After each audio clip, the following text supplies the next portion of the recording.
আমি দীর্ঘ ৩০ বছর ইতালিতে থাকি। আমি কুমিল্লা দাউদকান্দি সংসদীয় ১ নম্বর আসনে আমার স্যার ডক্টর খন্দকার মোশাররফ হোসেন ওনার নির্বাচন করার জন্য আমি বাংলাদেশে আসছি। এখন বিভিন্ন ওয়ার্ডে, বিভিন্ন গ্রামে নির্বাচনা প্রচারণা করতেছি। আপনি যে নির্বাচনটা আমরা দেখতে পাচ্ছি, আপনারা প্রবাসী যারা আছেন, রেমিটেন্স যোদ্ধা, আপনারা এটা মানে কিভাবে দেখছেন নির্বাচনটা কতটুকু সফল বা সুষ্ঠু হবে বলে মনে করেন?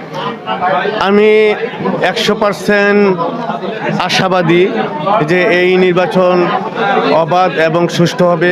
আমাদের প্রাণপ্রিয় প্রফেসর ডক্টর মোহাম্মদ ইউনূস, উনি একজন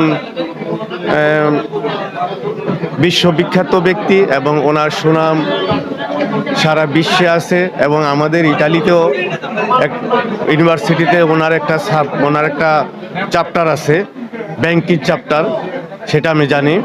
ওইখানে বিশ্ববিদ্যালয়গুলিতে সেই চ্যাপ্টারটা পড়ানো হয়। অত্যন্ত ভালোবাসি ওনাকে। উনি যেই প্রতিশ্রুতি দিয়েছে, আমি আশাবাদী যে উনি প্রতিশ্রুতি পালন করবেন এবং অবাধ নিরপেক্ষ নির্বাচন হবে। এবং আমি ব্যক্তিগতভাবে আমি কুমিল্লা দাউদকান্দি সংসদীয় ১ নম্বর আসনে আমার স্যার ডক্টর খন্দকার মোশাররফ হোসেন ওনার নির্বাচন করার জন্য আমি বাংলাদেশে আসছি। এখন বিভিন্ন ওয়ার্ডে, বিভিন্ন গ্রামে নির্বাচনা প্রচারণা করতেছি।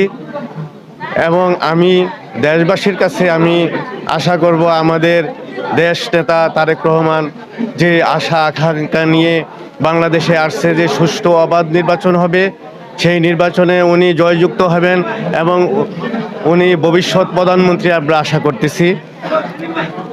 তাই আমি আশা করব দেশবাসীর কাছে ধানের শীষে ভোট চাই। সবার আগে বাংলাদেশ ধানের শীষে ভোট চাই। এবং আমাদের কুমিল্লা দাউদকান্দি সংসদীয় আসনে ১ নম্বর আসনে আমার নেতা ডক্টর খন্দকার মোশাররফ হোসেনের জন্য ধানের শীষে ভোট চাই।